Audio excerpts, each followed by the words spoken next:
ఇక కుకట్పల్లిలో బీసీ యువ గర్జనలో BC commission మాజీ చైర్మన్ వకులాభరణం కృష్ణమోహన్ రావు మాట్లాడుతున్నారు. ఇప్పుడు అలా చూద్దాం. చాలా మాధ్యమాలలో మాట్లాడడం జరిగింది. నేను ఎందుకు చెప్తా ఉన్నానంటే ప్రభుత్వానికి కనుక చిత్తశుద్ధి ఉంటే, ప్రభుత్వానికి కనుక బీసీలకు 42% రిజర్వేషన్లు ఇవ్వాలనేటువంటి అకుంఠితమైనటువంటి భావం ఉంటే మీరు ఈ విధంగా తప్పులు చెయ్యరు.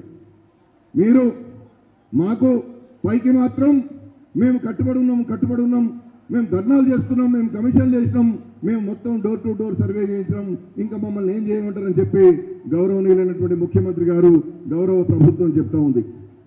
మేము ఏమంటున్నామంటే నువ్వు చేసేదేదో చట్టబద్ధంగా చెయ్యి, నువ్వు ఇచ్చేదేదో చట్టబద్ధంగా అయ్యి, చట్టబద్ధంగా అనేటువంటి కమిషన్ల ద్వారా నువ్వు చేసినటువంటివి దేనికి పనికిరావని చెప్పి ఇప్పటికే సుప్రీంకోర్టు చాలా స్పష్టంగా చెప్పినప్పటికీ పనికిరానటువంటి పద్ధతుల్లో నువ్వు ఎందుకు చేసావు అనేటువంటిదే మా ప్రశ్న. మిమ్మల్ని విమర్శించాలనే మాకు ఉద్దేశం లేదు. కాబట్టి వాళ్ళ బీసీలు చైతన్యవంతం కావాలి. చదువుకున్న వాళ్ళని చాలామంది ఉన్నాం, విద్యార్థులు ఉన్నారు, యువకులు ఉన్నారు, సంవత్సరాల తరబడిగా కులాల కోసం పనిచేస్తున్నటువంటి ఉద్యమ నాయకులు ఈ తెలుగు రాష్ట్రాల్లో, ఈ తెలంగాణ రాష్ట్రంలో ఎంతో మంది ఉన్నారు. ఇది అర్థం చేసుకోవాలి. ఇవాళ ఏమంటున్నారు, మేము చేసే కాడికి చేసినాం, కేంద్ర ప్రభుత్వం ఒప్పుకుంటలేదన్నారు. నువ్వు చేసే కాడికి చేస్తే కేంద్ర ప్రభుత్వం ఒప్పుకోకపోతే మా బీసీల సంఘాలతో పోయి అక్కడ ఢిల్లీలోని జంతర్ మంతర్ దగ్గర ధర్నా చేస్తాం. ముఖ్యమంత్రి గారు చేయాల్సిన అవసరం లేదు. గట్టిగా చెప్పండి కొట్టాలందరూ కూడా. మేము ధర్నాలు చేయడానికి మేము సిద్ధంగా ఉన్నాం, ఉద్యమాలు చేయడానికి మేము సిద్ధంగా ఉన్నాం. మీరు చేయాల్సినటువంటి పనులు సక్రమంగా చేయండి. రాజకీయాల కోసం రాజకీయ వేదికలను ఉపయోగించుకొని అక్కడ ఢిల్లీలో ఏం లేకపోయినా జంతర్ మంతర్ దగ్గర చేసేటటువంటివి అవి రాజకీయ డ్రామాలా? బీసీల కోసం నిజమైన ప్రేమన మనం అందరం కూడా ఆలోచన చేసుకోవాల్సిన అవసరం ఉంది. ఇవాళ నేను ఒకటే మనవి చేస్తా ఉన్నా, సామాజిక మాధ్యమాల్లో, సోషల్ మీడియాలో అనేకమైనటువంటి పోస్టింగ్స్ వస్తూ ఉంటాయి. చిన్న చిన్న పాటల కోసం ఏదో అనేకమైనటువంటి అల్పమైనటువంటి విషయాల కోసం మనం సోషల్ మీడియాలో చూసి వాటిని ఎక్కువగా లైక్ చేస్తాం, షేర్ చేస్తాం. బీసీలకు సంబంధించినటువంటి విషయాలు, బీసీలకు సంబంధించినటువంటి రాజకీయ విషయాలు కావచ్చు, బీసీలకు సంబంధించినటువంటి ఉద్యమాల విషయాలు కావచ్చు, దానికి సంబంధించినటువంటి సోషల్ మీడియా పోస్టింగ్స్ చూస్తే 5,000, 3,000, 4,000 మాత్రమే వస్తున్నది. అంటే మనలో ఐక్యత లేదా? మనం సంఘటితం కాలేమా? మన హక్కుల కోసం పోరాటం చేసేటటువంటి శక్తి మనలో నిర్వీర్యమైందా? ఒక్కసారి యువత ఆలోచించాలని చెప్పి మనవి చేస్తూ ఉన్నాం. స్కాలర్షిప్లు కావాలి, మెచ్చార్జీలు కావాలి, ఓవర్సీస్ స్కాలర్షిప్ కావాలి, రెసిడెన్షియల్ పాఠశాలలు కావాలి, సంక్షేమ పథకాలు కావాలి. వాటి కోసం మనం లైన్లు కడతాం. కానీ మన హక్కుల కోసం పోరాటం చేయడంలో యువత ఎందుకు వెనుకడుగు వేస్తుంది? ఈ 42% రిజర్వేషన్ల విషయంలో మీరు ముందుకు రావాల్సినటువంటి అవసరం ఉందని చెప్పి మీ అందరూ కూడా నేను సవినయంగా మనవి చేస్తూ ఉన్నాను. విద్యా ఉద్యోగ రంగాల్లో 42% రిజర్వేషన్లు వస్తే మీకు కదా వచ్చేది, అడ్మిషన్లలో కదా 42%, ఉద్యోగ రంగంలో కదా 42%, ఆ విధంగానే స్థానిక సంస్థల్లో కదా 42%. ఈ 42% అనేటువంటిది 2 సంవత్సరాల నుండి ఈ రాష్ట్రంలో ఒక బ్రహ్మ పదార్థంగా కనపడుతున్నది. ఎప్పుడు వస్తాయా పద్ధతుల ప్రకారం చేయాల్సినటువంటి ప్రభుత్వం ఆ పద్ధతులను పక్కన పెట్టి ధర్నాలు చేస్తూ ఉన్నది, రాజకీయ డ్రామాలు చేస్తూ ఉన్నది. ఇది మనం గమనించాలని చెప్పి నేను మనవి చేస్తూ ఉన్నాను. నేను విమర్శ చేయదలుచుకోలే, మళ్ళీ చెప్తా ఉన్నా, ఇది విమర్శల కోసం పెట్టినటువంటి కార్యక్రమం కాదు. ఇది యువ గర్జన, ఇది విద్యార్థి గర్జన. మన ఆత్మగౌరవ పోరాటాన్ని ఎగరవేసేటటువంటి ఒక మహోజ్వలమైనటువంటి పోరాటం ఇది. ఈ వేదికలో మనం నిజాలు మాట్లాడుకోవాలి. సోషల్ మీడియాలో వస్తున్నటువంటి పోస్టింగ్స్ను పెద్ద ఎత్తున మీరు లైక్ చేయాలి, పెద్ద ఎత్తున షేర్ చేయాలి. బీసీలంతా సంఘటితమైన రాజ్యాధికారానికి దగ్గర కాబోతున్నారనేటువంటి ఒక నినాదాన్ని ఇచ్చేటటువంటి విధంగా మనం అందరం కూడా ముందుకు పోవాల్సినటువంటి అవసరం ఉంది. అందుకోసమే ఆలోచన చేయండి. మహాత్మా పూలే, నారాయణ గురు, పెరియార్ రామస్వామి నాయకర్, బాబాసాహెబ్ అంబేద్కర్ వాళ్ళు ఏమి ఆశించి మన కోసం పోరాటం చేశారు? ఎన్ని కష్టాలు పడ్డారు, ఎన్ని అవమానాలు పడ్డారు.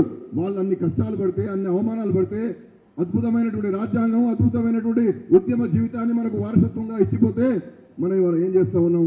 నిర్వీర్యంగా చేష్టలుడికి చూస్తున్నాం. ఇది మంచిది కాదు. సమాజంలో మార్పు రావాలి.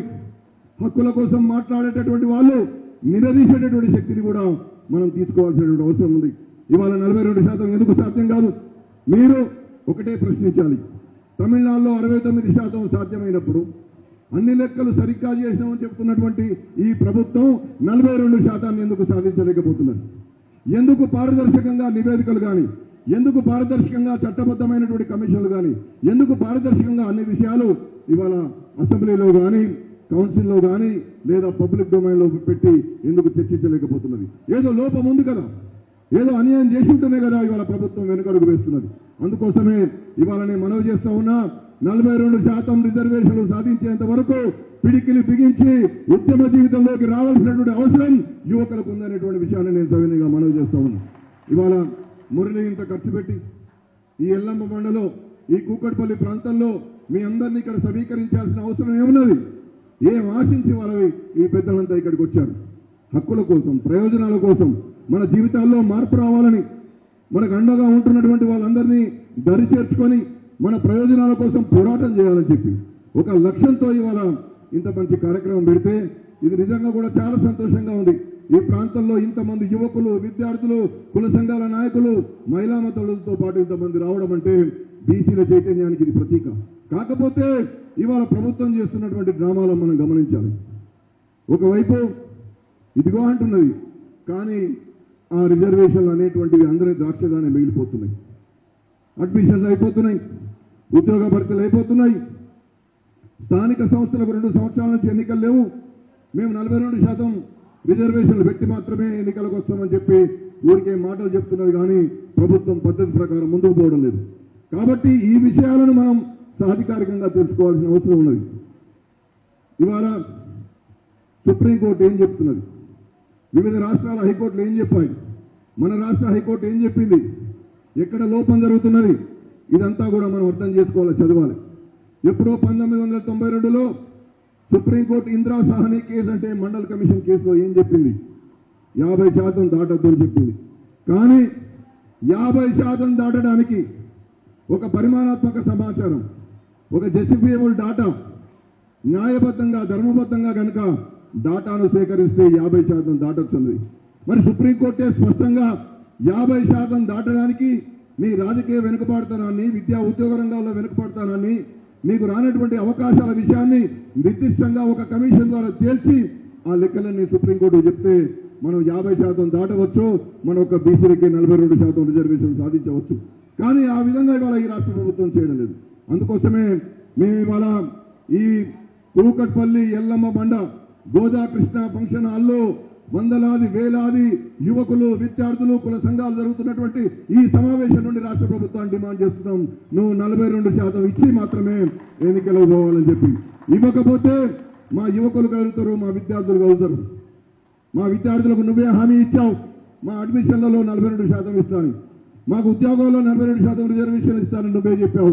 మరి ఎందుకోసం అమలు చేస్తలేవు? కేవలం రాజకీయ రిజర్వేషన్ల మీదనే డ్రామాలు చేస్తున్నావు. మరి నింపేటటువంటి ఉద్యోగాలు ఎందుకు ఇస్తున్నావు? నేను ఇవాళ ఈ రాష్ట్ర ప్రభుత్వాన్ని సూటిగా అడుగుతా ఉన్నాను, మరి నువ్వు ఇచ్చేటటువంటి నామినేటెడ్ పదవుల్లో మా బీసీలకు 42% ఎందుకు ఇస్తున్నావు? నీ మంత్రి పదవుల్లో ఎందుకు 42% రిజర్వేషన్లు ఇస్తున్నావు? నీ కాంట్రాక్టర్లలో ఎందుకు నువ్వు 42% రిజర్వేషన్లు ఇస్తున్నావు? అంటే ఈ ప్రభుత్వానికి చిత్తశుద్ధి ఉన్నట్ట లేనట్ట ఒక్కసారి ఆలోచన చేసుకోమని చెప్పి మీ అందరూ కూడా మనవి చేస్తూ ఉన్నాం. మీరేం చెప్పిన నాడు కామారెడ్డి బీసీ డిక్లరేషన్లో వందలాది హామీలు ఇచ్చారు.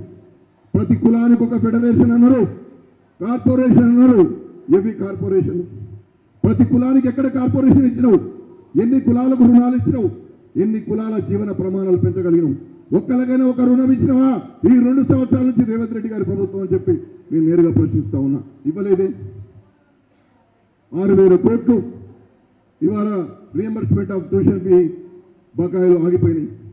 పిల్లలకి ఇవాళ కాలేజీలలో వెళితే నువ్వు ఫీజు కడితేనే చేంజ్ చేసుకుంటావు అంటున్నారు. కళాశాలలో విద్య పూర్తయిన తర్వాత నువ్వు మాకు బకాయిలు చెల్లిస్తేనే నీకు సర్టిఫికేట్లు ఇస్తా అంటున్నారు. మరి ఇదేంటి? 6-7 వేల కోట్ల రూపాయలు ఇవ్వకుండా మాది ప్రజాపాలన, మాది సామాజిక న్యాయ పాలన, మేము సోషల్ జస్టిస్ జరుపుకుంటున్నామంటే ఎలా నమ్మాలి ఈ రాష్ట్ర ప్రభుత్వం అని చెప్పి నేను నేరుగా ప్రశ్నిస్తా ఉన్నాను. కాబట్టి ఇవాళ మీరు బీసీ డిక్లరేషన్లో ఇచ్చిన ఒక్కటి చేయరు, 42% రిజర్వేషన్ అమలు చేయరు, మా బాగోగులు చూడరు, మీ చేతిలో ఉన్నటువంటి నామినేటెడ్ పదవులు ఇవ్వరు, మీ చేతిలో ఉన్నటువంటి మంత్రివర్గంలో కూడా ఇప్పటి వరకు మీ మంత్రివర్గంలో 42% బీసీ